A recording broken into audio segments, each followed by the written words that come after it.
आपने मशहूर कार्यक्रम कौन बनेगा करोड़पति का नाम तो सुना ही होगा। हम यहाँ केबीसी की प्रमोशन करने के लिए नहीं आए हैं। आज मुद्दा कुछ और है। 15 अगस्त को केबीसी यानी कौन बनेगा करोड़पति कार्यक्रम का एक स्पेशल एपिसोड आने वाला है।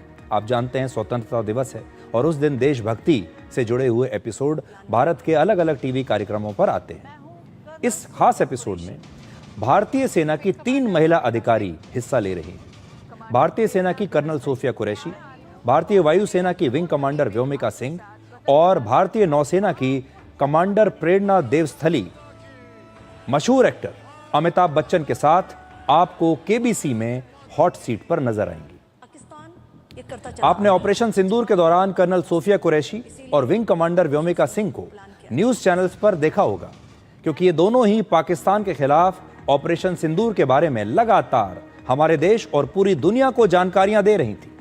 और तब इनकी बड़ी प्रशंसा हुई थी, तारीफ हुई थी कि हमारे देश की 2 बहादुर महिला ऑफिसर्स पूरी दुनिया को ऑपरेशन सिंदूर के बारे में बता रही हैं। जबकि जो तीसरी महिला अफसर हैं कमांडर प्रेरणा देवस्थली, वो नौसेना के युद्धपोत की कमान संभालने वाली देश की पहली महिला अधिकारी हैं।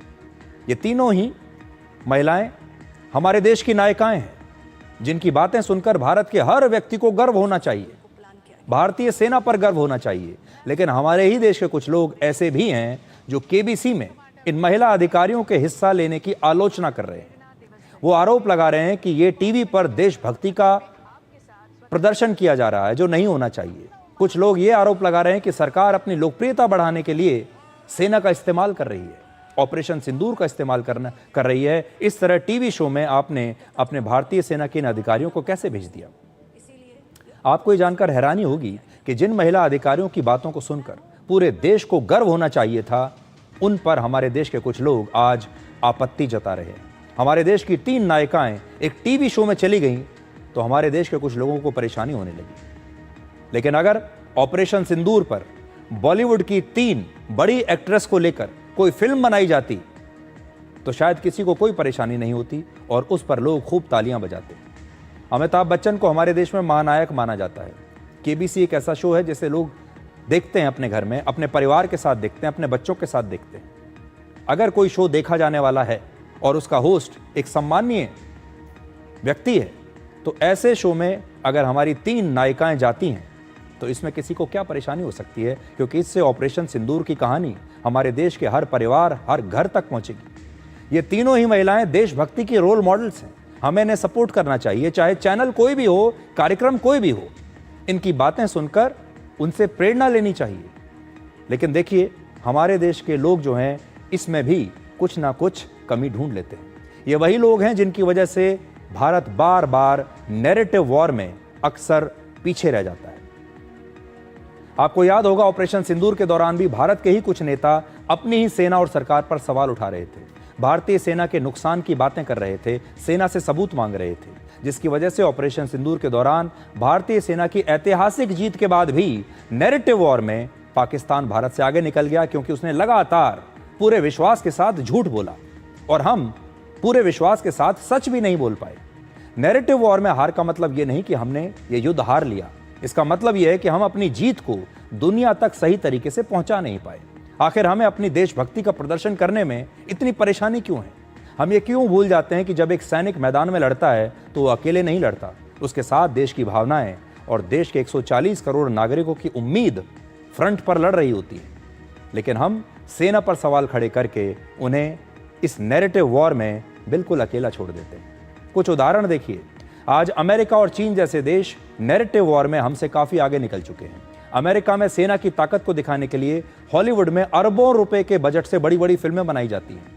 इन फिल्मों का सिर्फ एक मकसद होता है, अमेरिका की सुपर पावर की छवि को दुनिया के सामने रखना, यह दिखाना कि अमेरिकी सेना अपने हर मिशन में कामयाब होती है। इन फिल्मों के निर्माण में अमेरिका की सरकार और वहां की सेना हर तरह की मदद करती है और अमेरिका के आधुनिक हथियारों को वहां की फिल्मों का हिस्सा बनाया जाता है। हॉलीवुड की एक चर्चित फिल्म है टॉप गन मैवरिक। यह 2022 में रिलीज हुई थी। इस फिल्म में टॉम क्रूज ने एक अमेरिकी पायलट की भूमिका निभाई। इस फिल्म में टॉम क्रूज 1970 के दशक में बने अमेरिकी फाइटर जेट F-14 से रशिया के सबसे आधुनिक फाइटर जेट सुखोई 57 को गिरा देते हैं। इस फिल्म को यूएस नेवी ने सपोर्ट करके बनाया था। यानी ये यूएस नेवी के सपोर्ट से बनी। उन्होंने बहुत मदद की, जिसमें एक साथ 2 संदेश दिए गए। पहला, अमेरिकी सेना बहादुरी से हर मुश्किल मिशन को पूरा करती है, अमेरिका के पायलट्स दुनिया में सर्वश्रेष्ठ हैं। दूसरा, 1970 के अमेरिकी फाइटर जेट ने 2020 के रशिया के फाइटर जेट को हरा दिया। रशिया के फाइटर जेट से अमेरिका के जेट बेहतर है, यानी अमेरिका का व्हाइट हाउस पूरी दुनिया की सत्ता का केंद्र है। अमेरिका की सेना और हथियारों का दुनिया में कोई मुकाबला नहीं। हॉलीवुड की फिल्मों में दुनिया को बचाने का मिशन व्हाइट हाउस से शुरू होता है और अमेरिका की सेना ही इसे अंजाम देती है। हॉलीवुड में इस तरह की फिल्में सिर्फ मनोरंजन के लिए नहीं बनती, इनसे अमेरिका को दुनिया की नज़रों में एक हीरो की तरह पेश करने का नैरेटिव गढ़ा जाता है। उनके जो सुपर हीरोज़ हैं वो भी यही कहानी आप तक पहुंचाते हैं, चाहे वो स्पाइडरमैन हो, चाहे वो सुपरमैन हो या दूसरे सुपर हीरोज़ हो। अमेरिका की तरह चीन भी अब नैरेटिव वॉर में बहुत पैसा खर्च कर रहा है और वहां भी चीन की सेना को सर्वश्रेष्ठ दिखाने के लिए बड़े बड़े बजट की महंगी फिल्में बन रही हैं। हॉलीवुड की फिल्म टॉप गन मैवरिक की तरह चीन की सेना पीपल्स लिबरेशन आर्मी की मदद से एक फिल्म बनाई गई जिसका नाम है बॉर्न टू फ्लाई। मई 2023 में रिलीज हुई इस फिल्म में चीन की वायुसेना की बहादुरी और उनके फाइटर जेट्स की टेक्नोलॉजी को अमेरिका से भी बेहतर दिखाया गया। चीन की सरकार आजकल पश्चिमी मीडिया के बड़े बड़े अखबारों और मीडिया हाउसेज में अपना पैसा लगा रही है, हजारों करोड़ रुपए लगा रही है ताकि चीन की छवि को पश्चिमी दुनिया में बढ़ा चढ़ाकर पेश किया जा सके। अमेरिका अपनी फिल्मों के जरिए चाहे अपना स्पेस मिशन हो, कोल्ड वॉर के दौरान रशिया के खिलाफ उनकी लड़ाई हो, अफगानिस्तान में उनका मिशन हो, इराक में उनका मिशन हो, वियतनाम में उनकी लड़ाई हो, हर मुद्दे पर उन्होंने हॉलीवुड में बड़ी बड़ी फिल्में बनाई हैं और अपनी कहानी अपने हिसाब से दुनिया को सुनाई है। यहां तक कि पाकिस्तान भी अब इस नैरेटिव वॉर में काफी मेहनत कर रहा है। अब पाकिस्तान ने अंग्रेजी में अपना एक ग्लोबल चैनल लॉन्च किया है जिसका नाम है एशिया वन। इस चैनल के जरिए भी पाकिस्तान अब दुनिया भर में अपने नैरेटिव को, अपनी झूठी कहानियों को अंग्रेजी में इन विदेशी एंकर्स के साथ दुनिया के सामने पेश करेगा। और इस चैनल के लिए पाकिस्तान ने इन विदेशी पत्रकारों को और इन विदेशी एंकर्स को रखा है।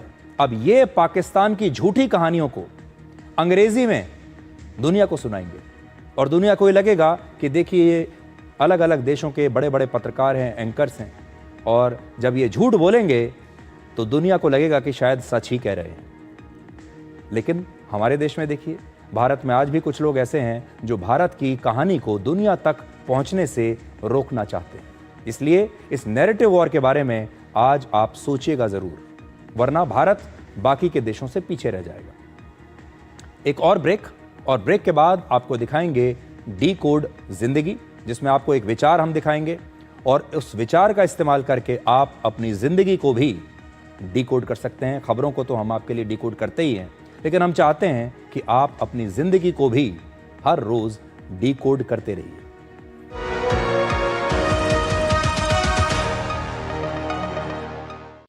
कौन है जो जोड़े देश को? विकसित भारत का विकसित भारत।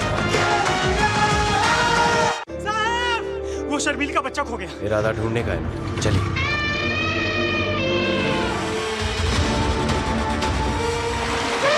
वो उधर। इरादे बड़े हों तो नामुमकिन कुछ भी नहीं। नई है जेट डीलक्स प्रो, नए इंडियन की डीलक्स बाइक। इस घर में अंडे देने से हमें कोई नहीं रोक सकता। मैं रोक सकता हूँ। तुम्हें पता नहीं हमें एडीज मच्छर जो फैलाते हैं डेंगू और चिकनगुनिया। मास्टर जी ने स्कूल में डेंगू मच्छर से बचने की सारी जानकारी दी है। अच्छा बच्चों, हमें चैलेंज जगह तो जरूर मिलेगी। नहीं मिलेगी, नहीं मिलेगी। यहाँ तो पूरे इंतजाम है। डेंगू की रोकथाम के लिए कूलरों के पानी को हर हफ्ते बदलें। बाल्टी और टंकियों को अच्छी तरह से ढक कर रखें। पूरी आस्तीन के कपड़े पहनें। मच्छर भगाने वाली क्रीम, कॉइल और अगरबत्ती का इस्तेमाल करें। डेंगू से लड़े मतलब डेंगू से बचे। इस देश की हर माँ, बच्चे, बूढ़े, जवान, खिलाड़ी, डॉक्टर, इंजीनियर, सबको गाय भैंस की दूध की शक्ति पर भरोसा है। पर जब इन पशुओं को कपिला पशु आहार मिलेगा, तभी तो दूध सिर्फ ज्यादा ही नहीं, शक्ति से भरपूर भी होगा। कपिला पशु आहार, देश का नंबर 1 पशु आहार। आयुष के पापा के लिए लाई थी ये, सिकुड़कर आयुष के नाक का हो गया है। हमारी खूबसूरत साड़ी का तो रंग ही उड़ा दिया। इसीलिए अपनाए सही डिटर्जेंट। 2 डाला का एडवांस फॉर्मूला जो दे कपड़ों को नई चमक और साथ ही सिकुड़ने से बचाए, चले ज्यादा और पैसे बचाए। इसीलिए अब से जो धोए। कौन है जो जोड़े देश को। विकसित भारत का विकसित वायर।